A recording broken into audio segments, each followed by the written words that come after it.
하나님 아버지, 온 마음과 정성을 담아 주께 올려드린 찬양, 내 찬양을 주님 기뻐 받으신 줄 믿습니다. 또한 같은 마음으로 주님을 향해 나아가는 우리 모든 성도들의 귀한 마음, 찬양을 주님 기뻐 받으시고 우리의 예배 가운데 임재하여 주시옵소서. 말씀으로 나아갑니다. 하나님, 말씀의 은혜와 능력 가운데 나아갈 때 주님 우리에게 말씀을 깨닫게 하는 지혜를 주시고 또 말씀으로 살아갈 수 있는 힘과 능력을 허락하여 주시옵소서. 예수 그리스도의 이름으로 기도드립니다. 아멘. 할렐루야. 아멘. 오늘은 지난주에 이어서 우리 종말에 관한 두 번째 시간을 갖도록 하겠습니다. 지난주 우리는 이제 이 재림의 징조들, 예수님의 재림의 징조들을 중점적으로 살폈습니다. 예수님은 분명히 여러 징조들, 이 재림의 징조들을 말씀하셨는데 예수님이 말씀하신 그 징조들이 가만히 보니까 2000년이 지난 오늘 지금 이 시대에 더욱더 분명하고 선명하게 나타나고 있다라는 것입니다. 예수님께서 말씀하신 징조들을 보면은 우리 지난주에 나눴던 대로 전쟁, 기근, 지진으로 대표되는 여러 가지 재난들을 예수님께서 말씀하셨습니다. 또한 우리의 인간관계가 깨어지고 또 모든 이들이 많은 사람들이 적대적인 관계로 변하게 될 것이다. 또 가짜 그리스도들, 거짓 메시아들이 일어나게 되고 또 교회와 성도들이 환난과 핍박을 당하게 되며 사람들이 영적으로 무지와 방종의 시간들을 보내게 되고 이제 세계 복음화가 절정에 이를 것이다. 이런 말씀들을 나눴습니다. 근데 지난주에 나눴지만은 이런 모든 일들이 오늘 우리의 시대에 일어나고 있는 현상들입니다. 그렇다면은 이제 이 모든 것들이 이루어지고 있는 시대를 살고 있는 우리, 그러면 오늘이라도, 당장 오늘 밤이라도 예수님께서 다시 오신다 하더라도 전혀 이상하지 않는 그 시대를 지금 우리가 살고 있습니다. 정말 마지막 때입니다. 여러분, 마지막 때라는 것을 실감을 하십니까? 정말 이 마지막 때라는 것들이 우리에게 정말 깊게 다가오시길 바랍니다. 그래서 모든 우리가 일어나는 현상들, 자연적인 현상들 뿐만 아니라 우리 안에서 사람과 사람 사이에서 일어나는 모든 현상들을 보면서 우리는 정말 주님이 말씀하신 이 마지막 때가 내 눈앞에, 바로 가까이 왔다라는 것을 인정하셔야 됩니다. 그러면 이제 많은 사람들이 궁금해하는 것이 있습니다. 이 재림의 순간이 어떻게 될 것인가? 당연 그 순간이 어떻게 될 것인가? 오늘 마태복음 24장이 말하는 이것들을 오늘 다시 한번 살펴보기를 원합니다. 먼저 보면 재림은 순식간에 일어나는 사건이다라고 성경은 말하고 있습니다. 오늘 우리 본문은 아니지만 앞선 27절 말씀, 24장 27절 말씀 한번 볼까요? 같이 봅니다. 번개가 동편에서 나서 서편까지 번쩍임같이 인자의 임함도 그러하리라. 아멘. 주님은 수십 년, 때로는 수백 년, 또 이제 2000년이 지난 이 수천 년의 시간을 거치면서 사람들 하여금 그 재림을, 주님의 그 재림을 대비하도록 시간을 주고 계십니다. 계속해서 우리가 그 시간 속에 살고 있습니다. 그런데 막상 주님이 재림하는 그 순간은 너무나도 순식간이다라는 것입니다. 재림이란 이렇게 몇 년에 걸쳐서 서서히 진행되는 사건이 아닙니다. 성경에 기록되는 재림의 순간에 일어난 일들, 그 일어난 일들이 이제 우리가 차례대로 보고 있지만 사실은 그 모든 순간이 눈 깜짝할 사이에 우리가 정말 하는 그 순간에 모든 것들이 다 이루어진다라는 것입니다. 여러분, 번개가 번쩍이는 순간 알고 계시죠? 이 번개는 빛의 속도이기 때문에 1초당 30만 킬로를 날아갑니다. 이 정말 번개가 순식간에 번쩍이는 것처럼 재림이 시작되는가 순간에 벌써 종료가 된다라는 것입니다. 따라서 누구도 예수님의 그 재림의 순간에 예수님이 재림하시는구나, 내가 지금이라도 회개해야지, 내가 지금이라도 주님 앞에 용서를 빌어야지, 이런 순간조차도 없다라는 것입니다. 전혀 그렇게 할 수가 없습니다. 순간에, 예수님이 오시는 순간에 모든 것들은 다 그대로 끝난다라는 것을 기억하십시오. 또 두 번째, 우리가 두 번째 재림의 순간에는 천지 만물이 다 파괴되고 재구성이 된다고 말하고 있습니다. 여러분 29절의 말씀도 한번 볼까요?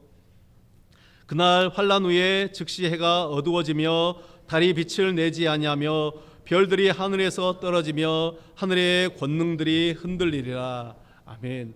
이제 그 날에는 말 그대로 천지개벽이 일어난다는 것입니다.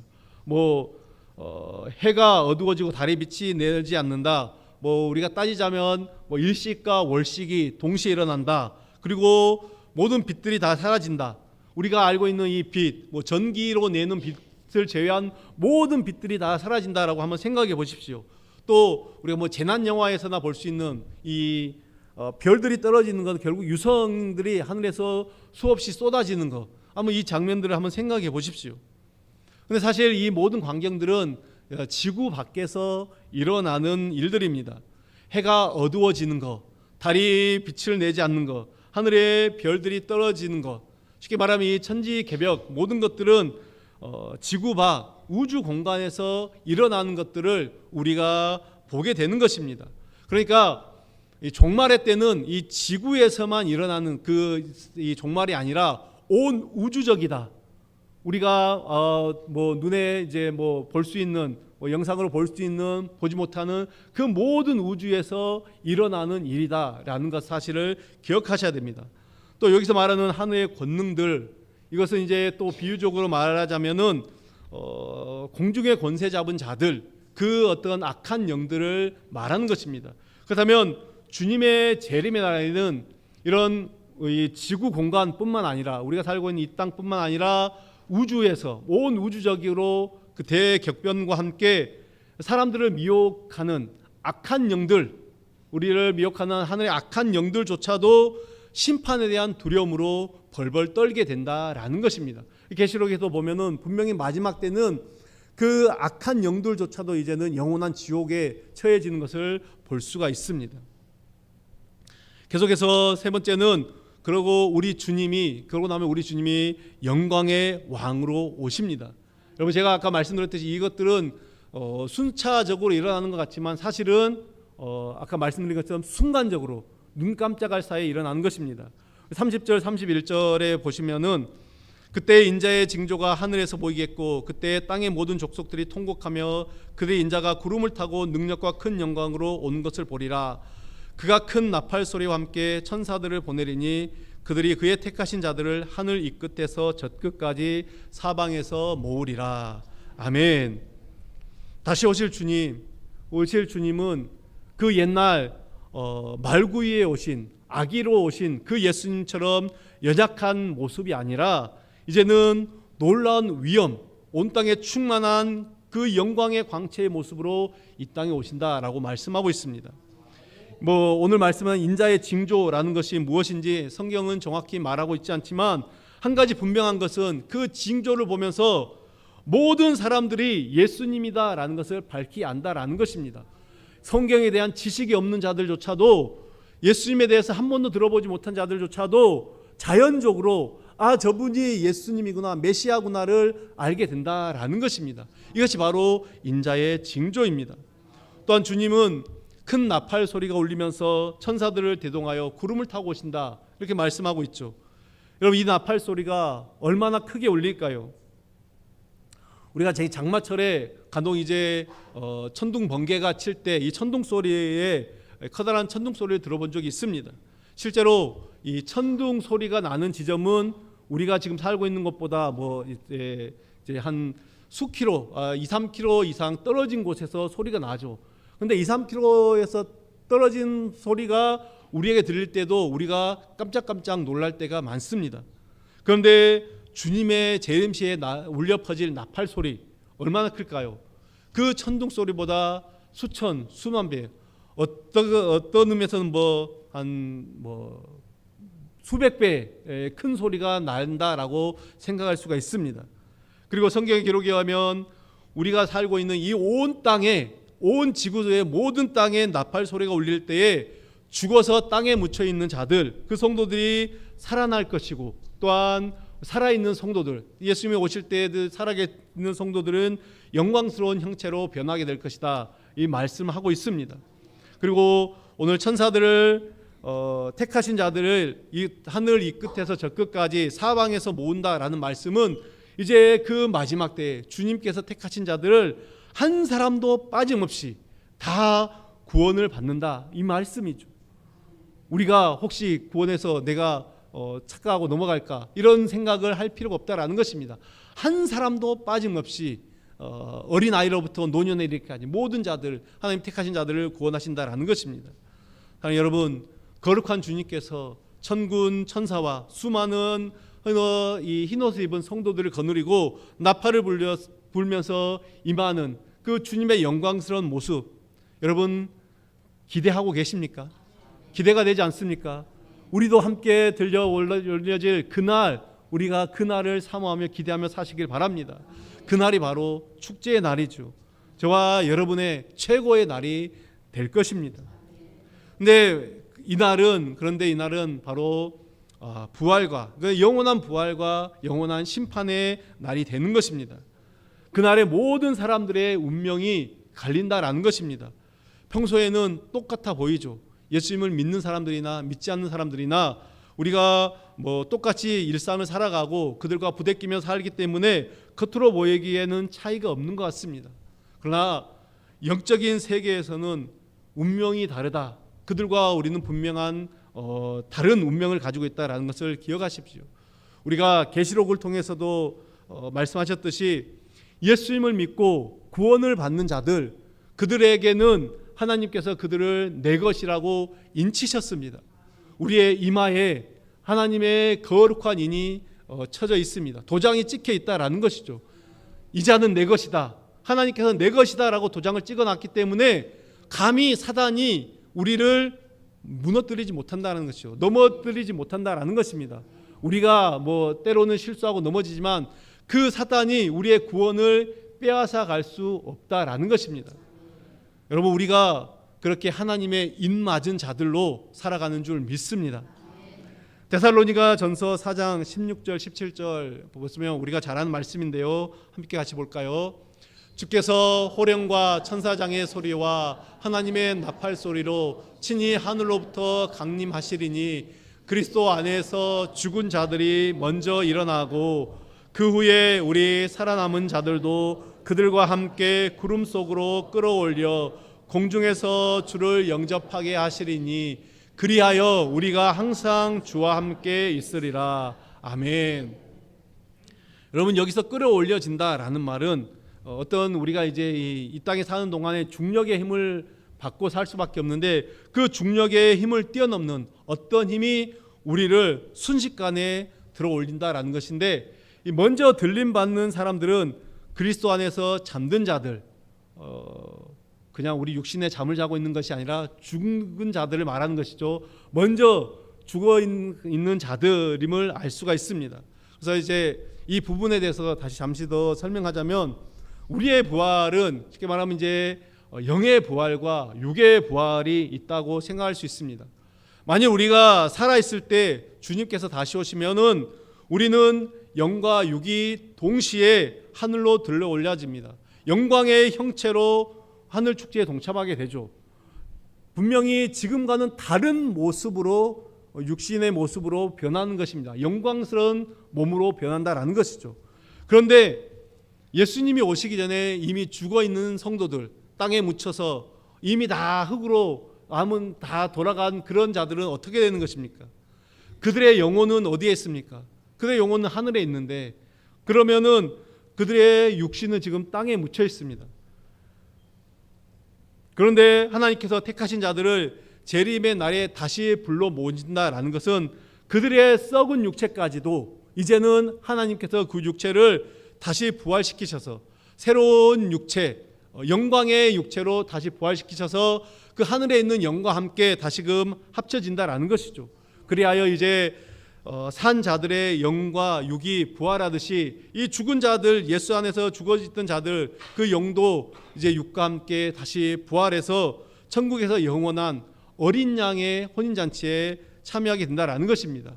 방금 우리가 읽었던 데살로니가 전서의 말씀처럼 그리하여 우리가 항상 주와 함께 있는다, 주님과 영원을 산다라는 것입니다.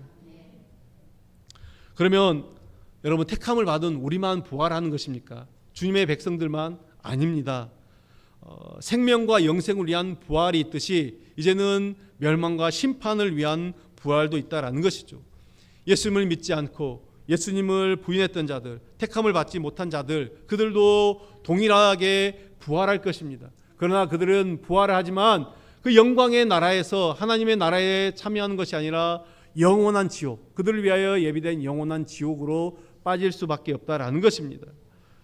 이 두 가지, 즉 생명과 영생이냐 아니면은 멸망과 영원한 형벌이냐, 이것은 아담 이후, 아담으로부터 시작해서 모든 이 땅을 살아갔던 모든 사람들이 예수님의 재림시에 맞이하게 되는 운명입니다.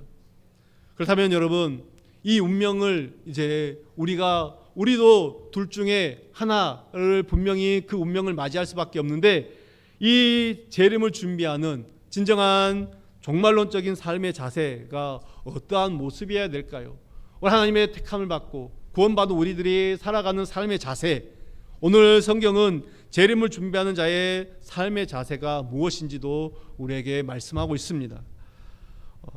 우리가 한번 살펴보기를 원하는데요. 먼저는 지금 있는 그 자리에서 우리는 충성스럽게 살아가야 되는 것입니다.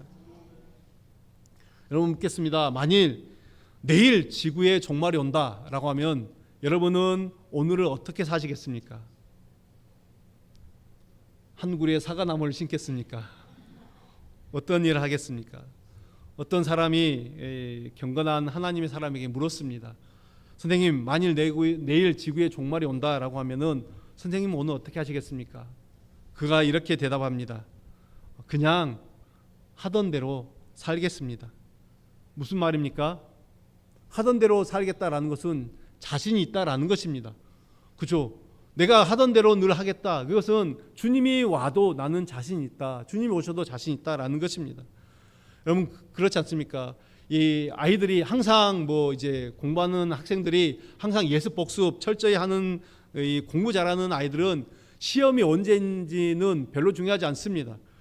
반대로 이제 공부하지 못하고 늘 놀고 있는 아이들이 가만 보면 시험이 며칠 남았다 계산하고 있습니다. 왜 그렇습니까?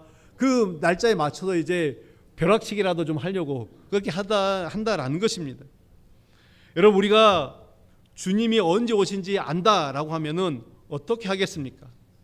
정확히 한 달 후에, 오늘이 지금 이제 8월 10일이죠.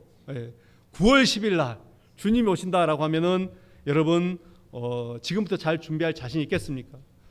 주님이 오신다 뿐만 아니라 두 가지가 되는 거죠. 주님이 오시든지 아니면 내가 주님께 가든지, 죽는 것을 말하는 거죠. 만약에 그것이 정확하게 우리가 그 날짜를 안다라고 하면은 여러분 정말 지금부터 잘 준비하시겠습니까? 오히려 지금껏 하지 않았던 방탕한 생활을 좀 하다가 왜요? 좀 우리도 즐겨보고 그래야 되지 않겠습니까? 그러다가 이제 주님이 오시기 한 일주일 전부터 혹은 한 2, 3일 전부터 남겨두고 다시금 정신 차리고 회개하고 또 선한 일도 하고 그러면서 주님 맞을 준비를 하고 있지 않겠습니까? 근데 모르긴 몰라도 만약 그렇다 그러면 대부분 그럴 것입니다. 이것이 왜냐하면 우리 사람의 심리입니다. 악한 그 본성을 가지고 있는 우리의 모습이다라는 것입니다. 이런 못된 생각을 하는 사람들 너무나 많기 때문에 주님은 그 날을 숨겼습니다. 우리가 언제 주님께 가야 되는 날, 또 주님이 언제 우리에게 오시는 날, 그 모든 날을 우리는 알 수가 없다라는 것입니다. 그러면서 성경은 그 재림을 준비하는 자, 주님이 다시 오실 그 날을 준비하는 자가 지금 서 있는 그 사명의 자리, 그 주님께서 놓아주신 그 자리, 살라고 두신 그 자리에서 충성되이 살아가라고 말씀하고 있습니다. 여러분, 우리 그리스도인들은 우리의 일상의 삶 속에서 최선을 다해야 되는 것입니다. 그럼 오늘 우리 말씀을 한번 보시면은 이제 다시 읽지도 않겠습니다만 40절 41절에 보면은 어떤 사람은 밭에서 일하다가, 그죠? 어떤 사람은 맷돌을 갈다가 주님의 재림을 맞이한 것입니다. 무슨 말입니까? 지금 자신의 삶의 자리에서 최선을 다하다가 그 삶의 현장에서 열심히 감당하다가 올라갔다라는 것입니다. 그러면 이런 생각도 해볼 수 있을 것 같습니다. 어떤 사람은 하늘에 갔더니 이제 막 앞치마를 두르고 뭐 식사를 준비하다가 올라온 사람도 있을 거고, 그렇지 않습니까? 어떤 사람은 회사에서 일하다가, 어떤 사람은 또 뭐 밭에서 일하다가, 다양하지 않겠습니까? 그런 모습들 우리 이제 뭐 한 비유적으로 한번 좀 생각해 볼 수 있는 것 같습니다. 그 삶의 현장, 우리에게 주어진 것에서 최선을 다하라라는 것이죠. 이단 사이비와 뭐 또 시한부 종말론, 그것들을 믿는 자들의 특징이 무엇입니까? 자꾸만 성도들의 우리의 삶을 세상과 격리시키려 하고 있습니다. 분리하려고 하고 있죠. 주님 다시 오시는데 뭐가 중요하냐? 가정을 떠나라, 직장을 떠나라, 학교를 떠나라, 재산을 다 처분해서 이제는 다 바쳐라. 자꾸만 성도들을 세상과 격리시키려 하고 있습니다. 주님 다시 오시는데 이것들이 다 무슨 소용이냐? 혐오주의를 가르치고 있다라는 것이죠. 그러다 보니까 어떤 사람들이 많이 빠집니까? 사회적으로 이제 적응을 잘 못하는, 소위 말하는 이제 부적응자와 또 정말 이 땅에서 더 이상 내가 기댈 곳이 없다, 쉴 곳이 없다, 내가 뭔가를 다시 재기할 수 없다, 그 자포자기하는 사람들이 이단에 쉽게 빠지기 쉽다라는 것입니다. 그러나 그들이 망각하고 있는 것이 있습니다. 무엇입니까? 주님이 정하신 때까지, 주님께서 분명히 재림하시는데 그 때까지는 하나님께서는 하나님의 나라를 이 땅에서도 만들길 원하십니다. 아멘이시죠? 우리는 이 땅 가운데서도 하나님의 나라를 이루어 가야 된다라는 것입니다. 이 땅에서 여전히 하나님의 구원받을 사람들이 있습니다. 그 백성들이 우리를 통해서 전도받기를 하나님 원하십니다. 그렇기 때문에 우리는 세상에서 우리의 일상을 살아가야 되고, 뭐 돈도 벌어야 됩니다. 또 가정도 꾸려야 됩니다. 또 세상에서 어느 자리에서나 빛과 소금의 역할을 감당하며 살아가야 되는 것입니다.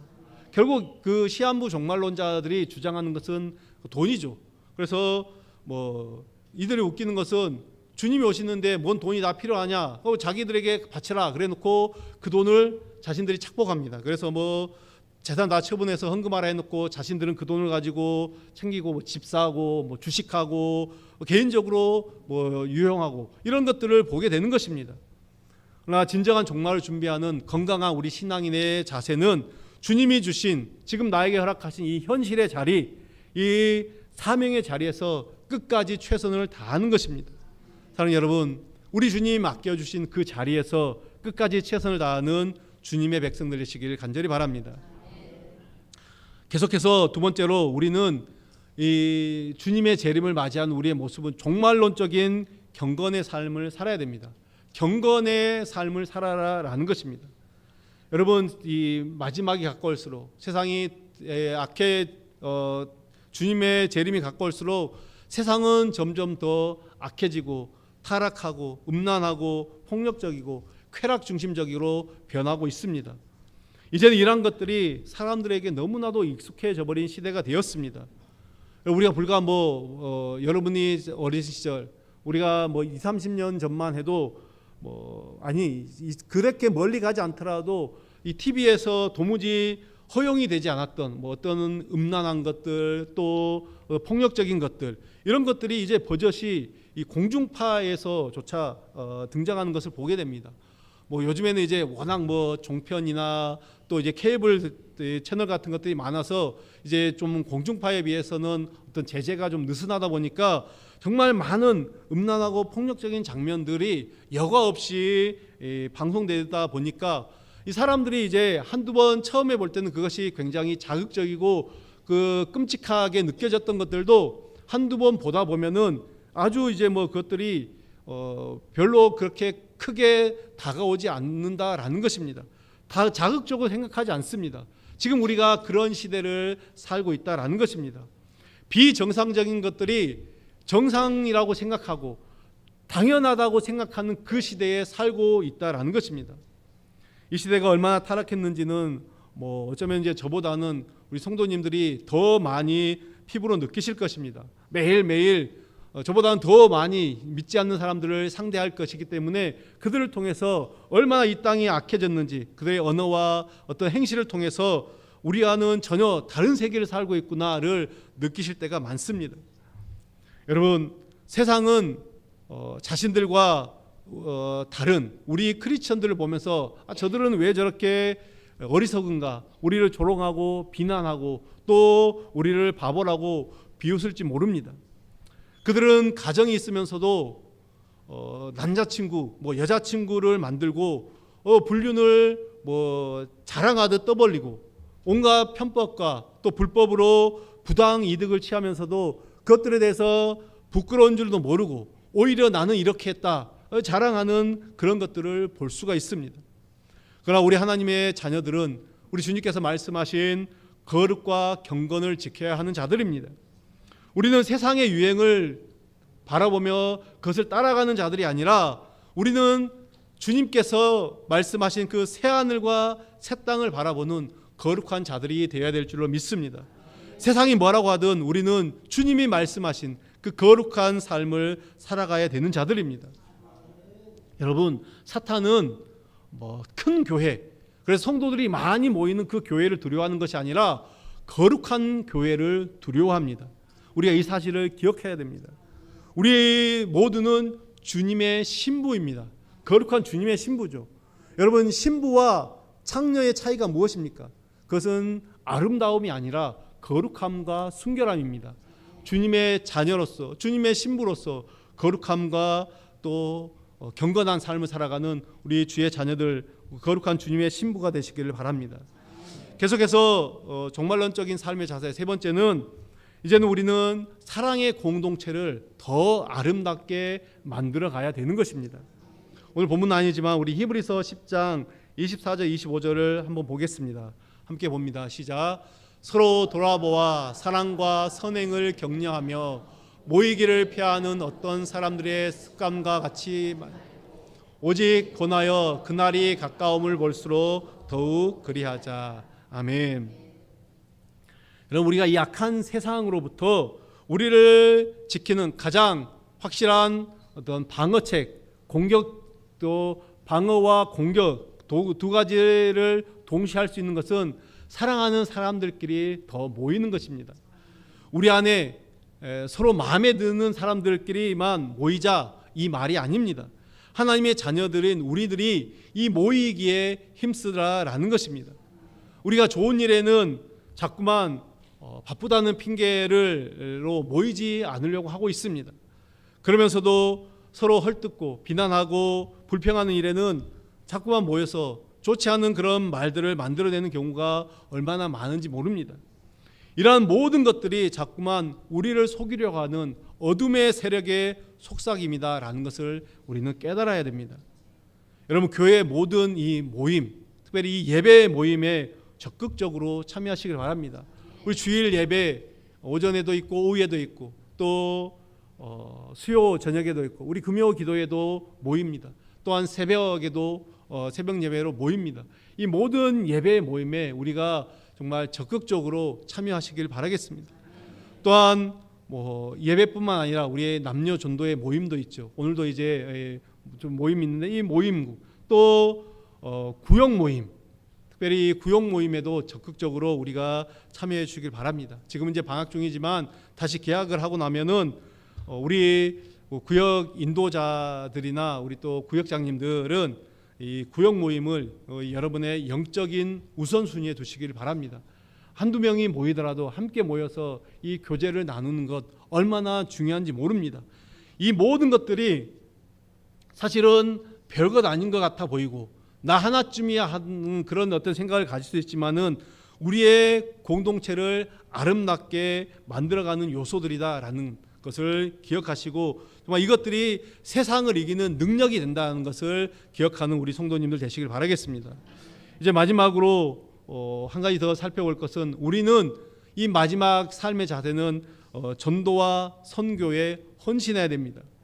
여러분, 재림의 시간을 결정하는 유일한 요소가 주님께서 말씀하신 것이 바로 구원받은 백성들의 숫자입니다. 우리가 지난주에도 살폈지만 우리 14절에서 보는 바와 같이 천국 복음이 온 세상에 전파되기 위하여 이제 증거되니 그때가 끝이 온다라고 말씀하고 있습니다. 제가 14절을 다시 한번 읽으면 이 천국 복음이 모든 민족에게 증언되기 위하여 온 세상에 전파되리니 그제야 끝이 오리라 이렇게 말씀하고 있습니다.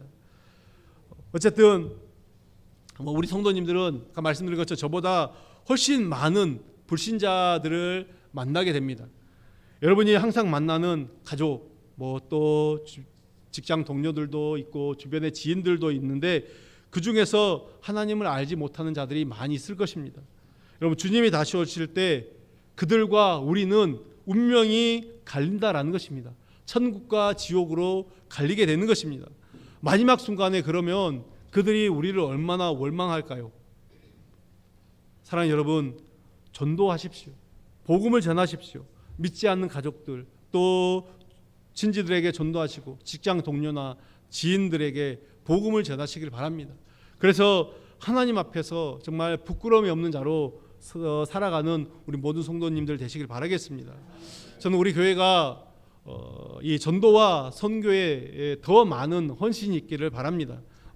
지난주에도 이제 한 번 또 말씀드렸지만은 또 우리가 이제 오늘 주보에도 났던 것처럼 내년에 단기 선교를 준비하고 있지만 또 그와는 별도로 저는 내년에는 우리 교회가 후원하는 선교사님들이 더 많아지기를 기도하고 있습니다.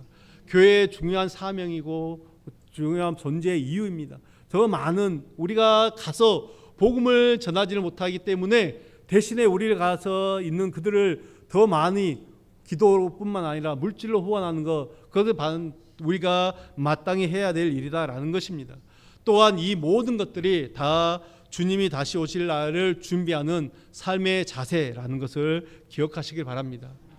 말씀을 맺겠습니다. 사랑하는 여러분, 성경은 너무나도 분명하게 주님의 재림, 다시 오실 주님을 예고하고 있습니다.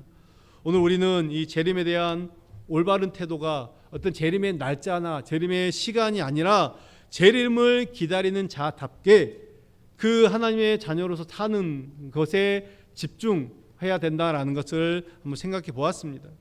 재림을 준비하는 자에게 중요한 것은 자신이 언제나 하나님 앞에 서 있다라는 그런 의식입니다. 내가 지금 하나님 앞에 서 있다. 하나님 앞에서 살아가고 있다라는 그런 의식입니다. 하나님이 나를 언제나 보고 계신다. 지금 내 옆에서, 내 앞에서, 내 뒤에서 나를 보고 계신다라는 그 생각으로 경건한 삶을 살아가는 우리 모든 주님의 자녀들, 그것이 바로 재림에 대한 올바른 지혜일 것입니다. 여러분, 이 지혜를 가지고 주님이 다시 오실 그날에 우리가 착하고 충성된 종이라 칭찬을 받는 우리 모든 주님의 자녀들 되시기를 간절히 축원합니다. 기도하겠습니다.